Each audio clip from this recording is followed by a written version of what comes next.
안녕하십니까. 간기국교 이주입니다. 이번 시간은 주택법과 관련된 사항으로 142페이지의 부대시설 등에 관한 사항을 함께 보도록 하겠습니다. 주택단지에는 주택단지의 기능을 유지하기 위한 필수시설인 부대시설과 주민의 후생복리를 향상시키기 위한 복리시설을 각각 설치하도록 되어 있습니다. 그래서 공동택단지 안에 관리사무소나 주차장 등이 있다고 하면 필수시설이겠죠. 그래서 부대시설로 분류하고요. 반면에 주민의 후생복리를 향상시키기 위한 놀이터, 경로당 등이 있다고 하면 복리시설로 파악하게 됩니다. 그래서 오지순다와 관련된 문제가 나오게 된다고 하면 그에 관한 개념을 파악하셔서 구분하시는 게 일이 될 겁니다. 그리고 이와 비교되는 것으로서 간선시설을 우리가 볼 수 있는데, 여기 간선시설은 15회 때 기입형 문제로 시험에 출제한 것입니다. 간선시설은 도로, 상하수도, 전기시설, 가스시설, 통신시설, 지역 난방시설 등의 주택단지 안의 기관시설을 주택단지 밖에 있는 같은 종류의 기관시설에 연결시키는 시설을 말한다.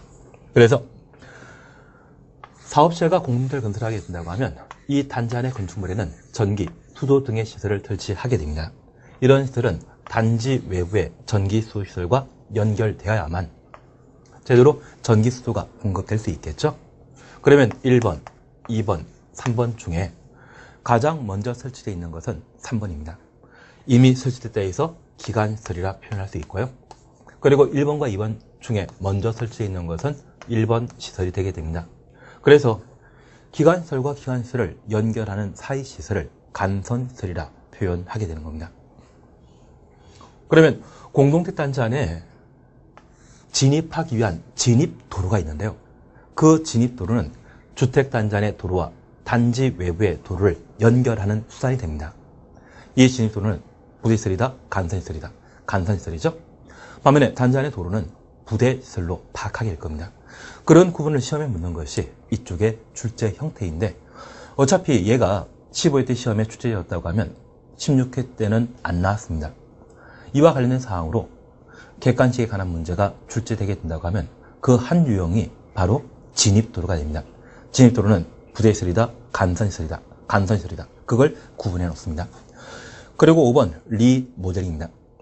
리모델링이란 건설의 노후화 억제 또는 기능 향상을 위한 다음 하나에 해당되는 행위를 말한다. 1번 대수선, 그리고 2번 사용검사일 또는 건축법에 따른 사용 승일부터 15년 경과된 공동택을 각 세대 주거 전용 면적 10분의 3 이내 범위에서 증축하는 행위를 말하는데, 주거 전용 면적이 85제곱미터 미만의 경우는 10분의 4까지 증축할 수 있습니다.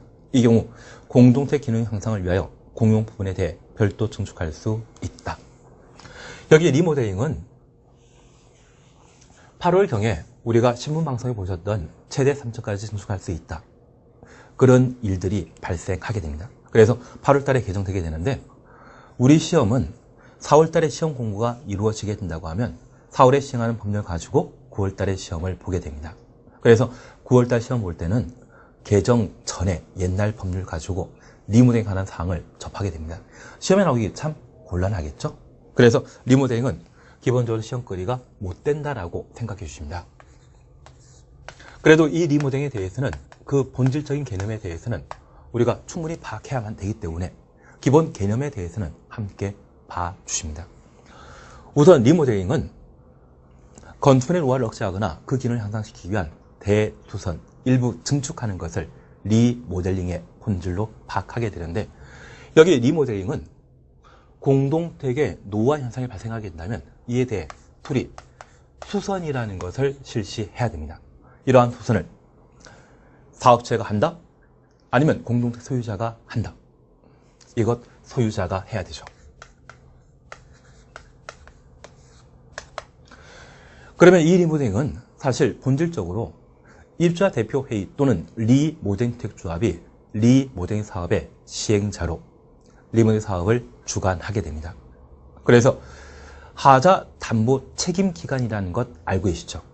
만약 하자 담보 책임 기간에 발생한 공동택 하자에 대해서는 사업체가 수리 수선해야 되고, 그 하자 담보 책임 기간이 지나면 공동택 소유자가 수선하게 됩니다.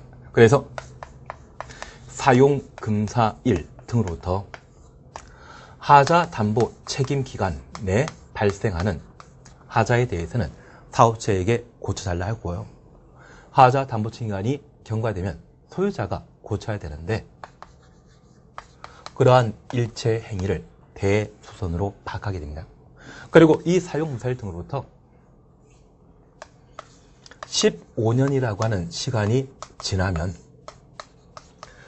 대수선은 리모델링 당연히 할 수 있습니다. 그리고 추가적으로 무엇을? 증축하는 리모델링 사업을 시행하게 됩니다. 그래서 하자 담보칭간이 경과되게 되면 소유자가 그 비용 들여 대수선할 수 있고요. 사용무사일 등으로부터 몇 년, 15년 지나게 된다면 추가적으로 증축하는 리모델링 사업을 시행할 수 있는 겁니다. 그래서 증축한 리모델링 사업을 시행하기 위해서는 몇 년 경과돼야 된다? 15년 경과돼야 된다.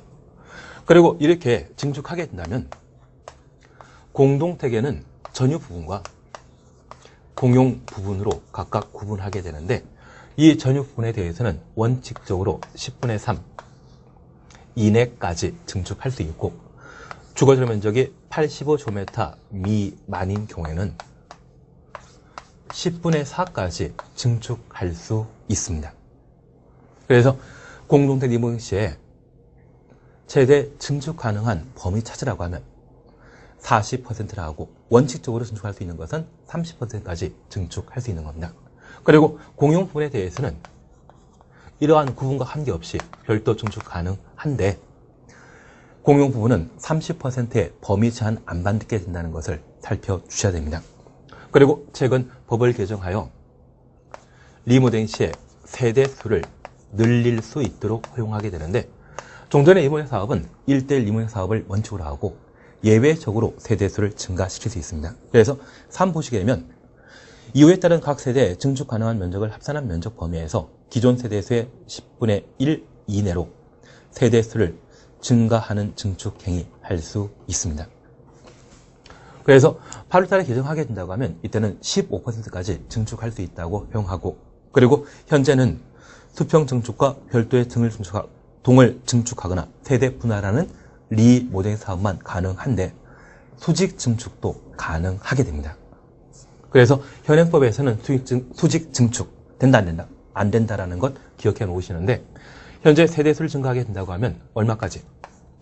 총 세대수의 10분의 1, 10% 범위 내 세대수 증가하는 리모델링 사업을 각각 시행할 수 있습니다. 그래서 우리는 리모델링과 관련되어 본질이 대수선하거나 일부 증축하는 것을 말하며 일부 증축하기 위해서는 사용공사일 등으로부터 몇 년, 15년 경과돼야 된다. 전유 부분에 대한 최대 증축 가능한 면적과 원칙적인 증축 범위를 각각 구분해 주시는 게 여기에 내용이 되게 됩니다. 리모델링만큼은 꼭 한번 살펴놓습니다. 그리고 6. 사업주체, 주택건설 사업을 시행하는 자를 말하고요. 다음 페이지에는 주택조합에 관한 사항으로 지역주택조합과 지상주택조합, 리모델링 주택조합으로 각각 구분하게 되는데 주택건설 경기를 활성화시키기 위해 종전에는 동일한 시군에 거주하는 자만 동일한 시군의 주택조합원이 될 수 있던 것을 이번에 권역별로 개정하게 되었습니다. 그래서 서울, 인천, 경기도에 거주하는 분들은 그 시도에 해당되는 지역주택조합의 구성원이 될 수 있고 대전, 충청, 남도, 세종특별시 이러한 것들도 마찬가지입니다. 그래서 지역주택조합에 있어서는 현재 권역별로 지역주택조합의 결성이 가능한 것으로 파악하게 됩니다. 그리고 직장주택조합과 리모델링 주택조합으로 현재 구분하게 되는데 가끔 우리가 재건축조합, 재개발조합이라는 말을 들어본 적이 있는데 이 재건축, 재개발조합은 도시 및 주거환경정비법상의 조합으로서 주택법의 주택조합과 관계없는 것으로 파악해 놓습니다. 그리고 입주자에 관한 구분 충분히 할 수 있죠. 그리고 입주자 등이라고 하면 입주자와 사용자를 통칭한 표현으로 파악하고 있습니다. 그리고 5번 관리처에는 자치관리시의 관리사무장, 위탁관리시의 주택관리업자, 관리 업무 인계하기 전에 사업주체, 임대사업자를 각각 두게 됩니다. 그런데 이 관리처의 범위와 관련되어 종전에 입주자 대표회의를 관리처의 아닌자로 틀린 정답을 많이 만들었는데 올해부터는 조금 상황 달렸습니다. 6번에 주택임대관리업 찾으셨죠? 주택임대관리업자는 현재 관리처가 아닙니다. 주택관리업자는 관리처이지만 주택임대관리업자는 관리처의 이단이다. 아니라는 것을 다시 한번 살펴놓습니다.